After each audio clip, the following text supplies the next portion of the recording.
Dobry den, bonjour à toutes et à tous. Émission spéciale à l'occasion du 17 novembre, fête nationale tchèque, avec une histoire de courage de gens ordinaires sous le régime communiste tchécoslovaque. Au début des années 80, Carole Paris, une jeune Française, a fait le lien entre la communauté en exil en France et les dissidents en Tchécoslovaquie. Elle a également réussi à faire s'échapper du pays un jeune musicien de l'underground tchèque dans un scénario digne d'un film d'espionnage. Carole Paris est au micro d'Anna Kubišta. Carole Paris, bonjour. Bonjour. Merci d'avoir répondu à notre invitation sur Radio Prague International. Ça fait longtemps qu'on est en contact, vous et moi. Entre-temps, il y a le Covid qui est passé par là et du coup, on a quand même mis deux ans. Oui. Pour se retrouver ici. Hasard du calendrier. Cet entretien est enregistré le jour anniversaire de l'invasion soviétique de 1968. On est le 20 août. Oui, c'était le 21. C'était le 21, mais comme c'est dans la nuit, c'est un peu entre les deux. On dit toujours le 20-21 août. Et pour moi, c'était un peu symbolique, mine de rien, parce que même si l'histoire qu'on va raconter, évidemment, elle n'est pas liée à 68, ça se passe après. Mais évidemment, forcément, tout ce qui se passe après en découle également, puisque on est en pleine normalisation de la Tchécoslovaquie dans les années 70 et 1980, début des années 1980. C'est cette histoire-là dont on va parler, de cette jeunesse tchécoslovaque qui a été finalement empêchée de vivre, de créer, notamment justement dans les milieux artistiques. C'est celle aussi de la dissidence, de la charte 77, dont évidemment la figure principale était Václav Havel, mais il y a tellement de grandes personnalités aussi autour de lui beaucoup d'autres qui comptent également. Mais avant de parler de tout ça, j'aimerais peut-être revenir quand même avant à votre lien avec la Tchécoslovaquie et comment est-ce qu'une jeune fille, une jeune femme française s'est retrouvée à s'intéresser à la Tchécoslovaquie dans ces années 1970, au tournant des années 70-80. Ah non, moi c'était 80, parce que à la fin des années 70, je parlais pas du tout tchèque et je m'y intéressais pas, j'étais trop jeune. Non, j'ai commencé tout à fait par hasard, j'ai commencé à 15 ans, j'ai commencé par apprendre le russe. Donc j'ai appris allemand, anglais, russe. Et ça m'a plu, l'Est m'a toujours intéressée de plus en plus. Et je me suis retrouvée en tant qu'étudiante à vivre en Allemagne pendant une année universitaire. Et j'avais là une amie qui s'intéressait déjà à la Tchécoslovaquie par une autre amie, d'amie en amie. Voilà, on a fini par en parler beaucoup. Ça m'a intéressée parce que j'étais déjà très portée sur le russe, les pays de l'Est en général et tout ça. Et elle était en contact avec Pavel Tigrid à Světectví à Paris. Alors, faut rappeler que Pavel Tigrid, c'est une grande figure de l'émigration tchécoslovaque en France, alors aussi aux États-Unis d'ailleurs auparavant, mais il a quasiment presque pas vécu finalement une grande partie de sa vie finalement dans son pays d'origine, puisqu'il est passé une grande partie de sa vie en exil, et il a créé cette revue donc Světectví témoignage à Paris. À Paris, voilà. Et donc c'était à Paris, donc je me suis retrouvée en fait pour la toute première fois à faire un voyage avec des étudiants allemands, puisque j'habitais en Allemagne à l'époque, et à me retrouver avec plein de littérature interdite à passer en Tchécoslovaquie. Ça a été mon premier voyage. Donc déjà, j'arrivais... C'était sportif dès le départ. Tout de suite dans le bain. Et donc les adresses et les noms que j'ai eus sont des gens, c'était des chartistes en fait. Je suis arrivée directement chez les chartistes, quoi. J'ai connu personne d'autre en Tchécoslovaquie avant les signataires de la charte. Donc évidemment c'est une entrée en matière un peu particulière pour le pays parce que très longtemps j'ai été assez naïve, relativement longtemps. J'ai été assez naïve parce que très longtemps je pensais que tous les Tchèques étaient des dissidents et des chartistes, quoi. Évidemment. Alors la réalité est plus complexe évidemment. Était évidemment plus complexe. Beaucoup plus complexe et beaucoup plus nuancée, c'est certain. Peut-être là-dessus, quand même, j'aimerais revenir parce que vous parlez en effet de cette naïveté, mais enfin quand même, vous dire que vous allez dans un pays finalement dont on savait quand même que c'était un régime totalitaire avec des documents interdits. Ça, je le savais, bien sûr, oui. Vous vous êtes pas dit, ça représente un danger pour moi? Oui, si, d'un autre côté, je savais qu'en venant avec un voyage d'étudiants allemands, on était des gentils petits étudiants, c'était un bus allemand, je me suis dit, ça craint rien, quoi. Enfin, j'ai pas du tout prévenu mes co-étudiants, si j'ose dire, allemands, parce qu'il y en avait quand même. On était 7-8 quoi dans tout le quart, et je sais qu'il y en avait 2-3 qui étaient quand même assez peureux de pas grand chose. Dès qu'on parlait par exemple de l'Allemagne de l'Est, c'était très compliqué, ils y allaient pas. Je me suis dit je vais peut-être pas leur raconter ce que j'ai dans mon sac. D'abord parce que je sais pas comment ils auraient réagi, Et ensuite, je me suis dit, si moi je suis prise à la frontière, s'il y a un problème quelconque, personne ne sera au courant de rien et je serai la seule à devoir payer pour ce que je fais, quoi. C'est après, en arrivant, je me suis dit, mais il y a beaucoup de dissidents et beaucoup d'opposants dans ce pays, mais bon, il y en avait beaucoup moins. C'était en quelle année, ça? Alors, la toute première fois, c'était début 1981, en février 81, quand j'étais encore en Allemagne. Ouais, c'est ça. Février 81. Est-ce que vous êtes revenu combien de fois vous êtes revenu avant l'histoire qui nous intéresse, à laquelle on viendra? Qui nous intéresse, qui était fin 82, oui, je suis revenu au moins 3 ou 4 fois en 81, et puis pareil en 82, au total j'ai dû venir au moins 7 ou 8 fois avant cette histoire-là, au moins. Et vous obteniez des visas à chaque fois? C'est ma question parce que j'imagine que pour la police de l'époque, la police communiste, on va pas dire les choses très simplement, voir une jeune femme française qui vient aussi souvent en Tchécoslovaquie, ça n'a pas suscité des soupçons qui vous auraient pu peut-être vous mettre des bateaux dans les roues pour venir, pour obtenir un visa? Oui, parce qu'après j'ai été suivie, dès l'année 82, j'ai été suivie par tout le temps quand je venais, quoi. Et à ce moment-là, pendant toutes ces allées et venues, entre guillemets, entre la France et la Tchécoslovaquie, à chaque fois vous rameniez du matériel? Oui. Dans les deux sens, vous rameniez des choses de Tchécoslovaquie vers la France? Quand je pouvais, ouais. Des textes de gens qui voulaient justement contribuer à Sviedetsky, qui avaient des choses à écrire. Ouais. Vous avez des exemples peut-être? Oui, il y avait des textes de Martin Nibler, entre autres. Il y avait, alors à l'époque, pas grand-chose de Ravel parce qu'il était en prison. De Peter Hull non plus parce qu'il était en prison, mais aussi. Il y avait des textes qu'ils arrivaient à faire sortir, ça je ne sais pas comment, parce que je les ai jamais... Moi je suis jamais allée les voir en prison évidemment, mais il y avait quand même des choses qui arrivaient à passer. Il y avait Petrushka Shustrova entre autres, il y avait des textes de Petrushka qui passaient, il y avait... Est-ce que vous preniez des précautions justement pour ou finalement vous essayiez de passer entre les gouttes en vous finalement comportant de la manière la plus naturelle possible? Alors au début j'ai pas pris de précautions parce que je me disais on me connaît pas, je parle pas tchèque, je suis une petite étudiante qui vient se promener. Donc.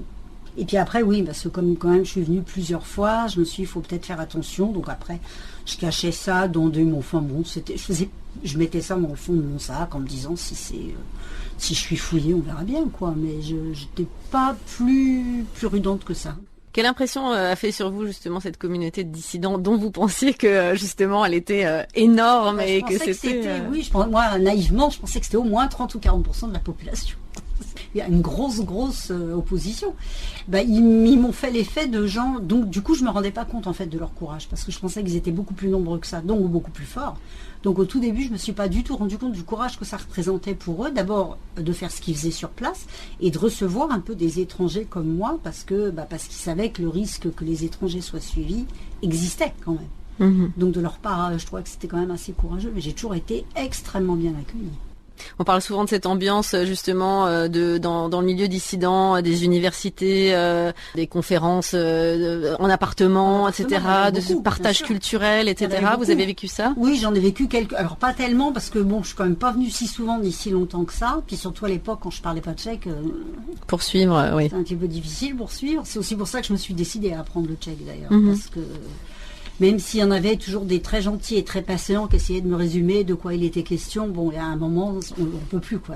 Donc j'ai dit, je vais apprendre le tchèque, ça va être quand même beaucoup plus simple. Mais bon, le temps que j'apprenne et tout ça. Donc il y a des choses qui m'ont quand même pas mal échappé, mais au moins il y avait cet échange avec la France et avec Pavel Tigrid qui était quand même très très important pour eux aussi à l'époque. C'était un énorme soutien. Bien sûr. Alors peut-être pour avancer un petit peu, donc en 1982, vous allez rencontrer donc Jindřich Tomeš. Alors lui, c'était un artiste, une figure de l'underground. Alors plutôt du nord de la Bohème, visiblement. Voilà, pas pragois à la base en tout cas. Signataire de la charte 77 à 18 ans, donc très jeune, très jeune. Qui venait de faire de la prison après des procès un peu fabriqués de toutes pièces, comme c'était très à la mode à l'époque. J'avais fait 1 an de prison déjà à l'époque. Avec un autre, d'ailleurs, autre dissident, Charlie Karel Soukup, qui était aussi un autre musicien et également qui a été énormément aussi poursuivi par la police. Lui aussi a eu énormément. Comment survient cette rencontre? Parce que il me semble qu'à ce moment-là, lui essayait de fuir en fait la police. Il se cachait. Il se cachait déjà parce qu'il avait été reconvoqué en fait pour un nouveau procès, mais il était en liberté et il savait que de toute façon ils allaient le condamner. Donc il est parti du tribunal. En fait, il s'enfuit du tribunal. Comme il était arrivé en tant que libre, on va dire, en tant que témoin libre. Il ne pouvait pas l'empêcher de sortir. En face, il y avait un bureau de tabac et il leur a dit, je vais m'acheter des cigarettes et je reviens. Évidemment, il n'est pas revenu. Donc, ils ont commencé à le chercher partout. Il s'est caché, il a fui. Enfin, ça a été compliqué. Il est allé à Prague, il est allé un peu partout. Et moi, j'ai rencontré à Prague, chez une amie, artiste aussi, Alena Kumprechtova, qui était chartiste. Enfin, à l'époque, elle n'était pas chartiste, mais c'était volontaire. Il voulait garder quelqu'un chez qui justement les gens puissent venir parce qu'elle n'avait pas signé la charte. Donc elle leur servait un petit peu de point de ralliement. Bien sûr. Et du coup, elle n'était pas sous le feu de l'attention de... Voilà. Même si... je pense qu'elle était quand même pas mal suivie et surveillée, mais bon, n'ayant pas signé la charte, ils n'avaient pas tellement Ils n'avaient pas de levier, ouais. Ils n'avaient pas tellement de levier. Elle l'a signé beaucoup plus tard, elle l'a signé en 85 ou quelque chose comme ça. Et donc, j'ai rencontré Indra chez elle, et c'est arrivé de façon très très drôle, parce que auparavant, elle avait été mariée avec Martin Palouche, donc je connaissais Martin Palouche un petit peu, et puis, comme elle pensait qu'elle était sur écoute, à juste titre, on a su après qu'elle avait raison, elle a ouvert la porte chez elle, quelqu'un a sonné, elle a ouvert la porte et elle a annoncé très fort Tali et Martin Palouche, donc c'est Martin Palouche que je connaissais, donc et je vois quelqu'un arriver que je ne connaissais pas. J'ai ouvert les yeux un peu, alors elle m'a fait des signes du genre tais-toi, fais pas de remarques, tout ça, bon, j'ai rien dit, et puis après elle m'a dit, bon allez chercher... aller en bas, acheter un peu de bière, un peu de vin, qu'on s'amuse un peu, qu'on discute, je sais pas quoi. Enfin, donc elle m'a envoyé dehors avec Indra Tomesh, dont j'ignorais totalement qui il était à ce moment-là. Et lui, il m'a expliqué. Alors au début, il n'a pas voulu, il était très méfiant parce qu'une Française qui débarque, bon. Puis bon, après, il a su que je connaissais pas Valdigrid, que j'apportais des suites, que les gens me connaissaient quand même depuis un certain temps. Donc, il a fini par me raconter son histoire. Alors pas la première fois, mais peut-être la deuxième fois où on s'est vu et voilà. Il a fini par me raconter son histoire. Donc c'était quand même toujours très très compliqué de le voir. On ne savait jamais où il était, on ne savait jamais s'il était en liberté, s'il avait été pris, c'était quand même assez compliqué. Oui. Et en fait, c'est donc vous qui allez visiblement trouver une solution pour le faire sortir en fait du pays dans des conditions quand on rocambolesque et digne d'un film quand même. Ah oui, on m'a d'ailleurs dit plusieurs fois, t'aurais dû raconter ça dans un livre, qu'on en fasse un film. C'est un scénario digne d'un film d'espionnage, comme on n'en fait plus. Donc lui en tout cas est toujours en fuite, etc. Et ce qu'il faut, c'est qu'il sorte du pays parce que lui il veut absolument pas retourner derrière les barreaux, ça c'est très clair. Ouais. Parce qu'il pensait qu'il en prendrait pour 5 ans et bon, il pensait qu'il ne tiendrait pas le coup, quoi, que ça serait vraiment trop. Et l'idée, c'est de le faire sortir avec vous pour aller en France, c'est ça? Ouais, l'idée, c'était de le faire sortir comme ça. Alors, comment est-ce que vous avez combiné cette histoire? Rappelez-nous un petit peu les détails, justement, très concrets. Alors, les détails concrets, d'abord, il n'a pas voulu. Au début, il ne voulait pas, donc j'ai rien fait. En mai ou juin 82, il n'a pas voulu, j'ai rien fait. Puis il a commencé à avoir vraiment, vraiment des problèmes. Le filet se resserrait, il y avait de moins en moins de gens qui voulaient l'héberger parce qu'eux-mêmes se mettaient en danger. Bien sûr, ça devenait compliqué. Donc quand je suis venue, parce qu'après j'étais à l'université, donc je suis venue à ce qu'on appelait la letnie Shkola à l'époque un mois. Un mois. Donc j'étais à Brno en plus, ils m'ont pas mise à Prague, ils m'ont mise à Brno, mais peu importe en soi. Si ce n'est que là-bas j'ai été suivie, mais ça a été absolument effroyable parce qu'on s'était retrouvé avec Indra, quelqu'un nous avait dénoncé et on avait été contrôlé. Mais lui avait une fausse Obtchanka, une fausse carte d'identité. Et donc on a fui, on a passé une journée entière à fuir la police. Enfin bon, on était suivis partout, c'était assez... ça c'était vraiment épique quand même. Et donc moi, quand je suis arrivée à Brno à l'université, l'accueil, j'ai été accueillie par le directeur qui m'a dit tout de suite, vous faites ce que vous voulez de vos week-ends, mais vous êtes priés d'arriver à l'heure à l'université le lundi matin. Je me suis dit, bon, alors là, on n'est pas très bien parti. Donc j'ai rien dit, j'ai fait l'innocente, et puis j'ai passé mon petit mois à la letnie Shkola. Sauf que je devais aller le voir à Prague pour qu'on organise un peu les modalités de son départ, qu'on essaie de voir comment on pouvait faire et tout. Et puis je suis pas venue parce que je savais que j'étais suivie de partout, ma chambre était fouillée, enfin là vraiment à Brno ils m'ont vraiment fait sentir qu'ils me foutraient pas la paix, quoi. Et puis au bout de 15 jours, je vois un autre ami à lui arriver, Petr Šestka, qui était un ami qui avait été emprisonné aussi, un chartiste emprisonné, qui était dehors de nouveau. Et qui vient voir et qui me dit, voilà, on est venu avec Indra, il voudrait te voir. Et ça, j'ai dit, oh là là, pas à Brno, c'est l'horreur, vous allez jamais en ressortir. Enfin bon, on se sentait mal et effectivement, on a été tout de suite, on sentait qu'on était allé boire un café, on voyait la police arriver, ils ont contrôlé tout le café, les cartes d'identité, les pièces d'identité, tout le monde, donc on savait que voilà, c'était mal parti. Donc Indra a fait sa grande spécialité, il est allé aux toilettes et il est parti. Et puis nous, avec Peter, on est partis aussi. Nous, on s'est laissé contrôler. Bon. Et puis on est partis. Le problème, c'est que moi, il m'avait déjà contrôlé avec Indra, sans savoir qui il était. Oui, et avec cette fausse carte d'identité. Ils avaient compris qu'il avait une fausse carte d'identité, mais en réalité, ils ne savaient pas qui il était. Ils ne connaissaient pas son identité. Mais moi, évidemment, j'avais qu'un passeport français, c'était toujours le mien. Et donc là, ils ont su que il y avait quand même quelque chose qui n'allait pas et que je connaissais quelqu'un qui était recherché. Alors cette histoire quand même de fausse carte d'identité, je sais pas si ça a servi d'inspiration aussi, mais c'est quand même une histoire de faux papiers qui va faire sortir Jindra Tomeš en fait de Tchécoslovaquie, mais des faux papiers français. Oui. Enfin, des vrais faux papiers. Des vrais faux papiers. Oui, voilà, des faux papiers parce que ce n'était pas lui, mais c'était des vrais papiers parce qu'ils appartenaient à quelqu'un. Moi aussi, mon passeport, c'était pas le mien puisque je l'ai fait sortir moi-même avec un vrai faux passeport. C'est-à-dire que c'était plus le mien parce que j'étais suivie et que si je venais le chercher, il me suivait et puis on s'en sortait pas. Donc moi, je suis venue avec un passeport que j'avais fait faire en France, un vrai passeport, mais à partir d'une carte d'identité que j'avais d'une amie qui était d'accord et que j'avais truquée. Donc je suis arrivée sous un faux nom. Et alors lui, il va utiliser en fait les papiers d'un ami français à vous, c'est ça ? Qui est venu avec avec son passeport, son vrai passeport, et qui devait 2 jours plus tard, 2 jours plus tard, on devait se voir tous les deux. Il devait me remettre son passeport. Et nous, on devait partir le soir, même la nuit, par le train de nuit. Et lui, le lendemain matin, il devait annoncer qu'il était allé en boîte de nuit et qu'il avait perdu ses papiers. Et puis ça s'est pas fait. La première fois, ça s'est pas fait parce qu'il a eu peur. Et ça c'était quand ? C'était en 82, donc c'était après la ethnie Chocolat d'août. Ça, c'était fin septembre. Fin septembre 82. Il n'a pas voulu. Alors, on s'est vu. Comme on devait se voir, on avait rendez-vous devant Národní divadlo, devant le Théâtre National. Au bord de la Vltava, on s'est vu et il me dit, écoute, Carole, non. Non, j'ai peur, c'est une drôle d'atmosphère, je le sens pas du tout, je peux comprendre, c'est la première fois qu'il venait, il y avait quand même une drôle d'atmosphère. J'ai dit, attends, nous on est préparés, tu vois, j'avais la photo il s'appelait Emmanuel, ce jeune homme, j'avais la photo d'Emmanuel, on m'avait maquillé Indra, on avait fait tout ce qu'il faut, couper les cheveux, tant et tout pour qu'il lui ressemble au maximum. Je m'étais dit, mon Dieu, mais comment on va faire, quoi. Puis après j'ai dit, t'es sûr? Il me dit, écoute, je te jure, on refait dans un mois. Je viens avec ma copine et je me sentirai plus à l'aise avec ma copine. Je suis déjà venue ici, on le refait dans un mois. Et ça s'est fait ? Et ça s'est fait, 1 mois et demi plus tard, ça s'est fait. D'accord. Donc en fait, alors c'est ça aussi, c'est que vous êtes partis donc en train, ensemble, du coup, oui. Jindra et vous, avec ces vrais faux papiers. Bah voilà, ces vrais faux papiers. Donc vous êtes vrais faux papiers en plus, à moi. Vous êtes venus 2 fois avec des faux papiers en plus. Ouais. Et alors aussi grimé, maquillé. Bah oui, parce que à l'époque j'avais plus de cheveux que maintenant, mais quand même je m'étais fait friser les cheveux, teinte en rousse, je me reconnaissais pas moi-même. Et à l'époque j'avais pas de lunettes, j'avais mis des lunettes, j'avais complètement changé mon aspect.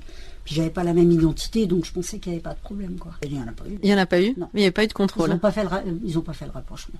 Qu'est-ce qui s'est passé quand vous êtes arrivé à Paris pour lui, par exemple parce que j'imagine, lui, se retrouver dans cette situation d'un émigré, il a demandé l'asile politique, j'imagine. En fait, ça a été assez compliqué parce que je l'ai hébergé, évidemment, parce qu'il n'a nulle part où habiter. Puis surtout, il n'avait pas de réelle identité. Donc on est allé à l'OFPRA. Moi, j'ai expliqué son histoire sans dire que j'y étais aussi avec des faux papiers, mais qu'il était venu par le train avec des faux papiers, qu'il avait réussi à voler un passeport, on avait raconté l'histoire officielle, entre guillemets, qu'il avait volé un passeport à un Français et qu'il était venu avec ce passeport en train, tout ça. Et puis, mais même à l'OFPRA, il disait, c'est bien gentil, mais nous, pour nous, il n'existe pas, cet homme-là, quoi. Il est rentré totalement clandestinement en France, on ne sait pas qui c'est. Il était parti sans aucun document prouvant son identité, forcément. Voilà. Ouais. Et moi, je lui avais même apporté un sac français avec des vêtements français pour que si jamais il était fouillé, que tout ait l'air de venir de France. Bien sûr, que ce soit pas évidemment des vêtements de là-bas ou je sais pas quoi. Donc il avait rien de tchèque sur lui, quoi, à part lui-même, mais sinon il avait vraiment. Et le fait qu'il parlait pas un mot de français, évidemment. Il parlait pas un mot de français. Donc à la frontière aussi, ça a été épique. On a vécu des moments. Maintenant, ça me fait rire, mais à l'époque, c'était quand même pas très, très drôle. Le passage de la frontière était particulier à l'époque. En effet, c'était, je pense que tous les gens qui l'ont pratiqué s'en souviennent jusqu'à ce jour. Comment ça s'est démêlé finalement pour lui après coup? Comment est-ce qu'il a pu refaire sa vie Je crois qu'il s'en est bien tiré. D'abord, il habitait 1 an chez moi. On a fini par obtenir des papiers. Il a fallu qu'on réussisse à joindre sa mère, qu'elle lui envoie son rodný list. Elle a réussi à l'envoyer, donc on l'a obtenu. Donc on a eu ça, même s'il n'y a pas de photo. Pour eux, ça a été une preuve d'identité. Et on a pu commencer à faire les démarches pour qu'il ait ses papiers. Et ça a duré 6-7 mois, pas plus.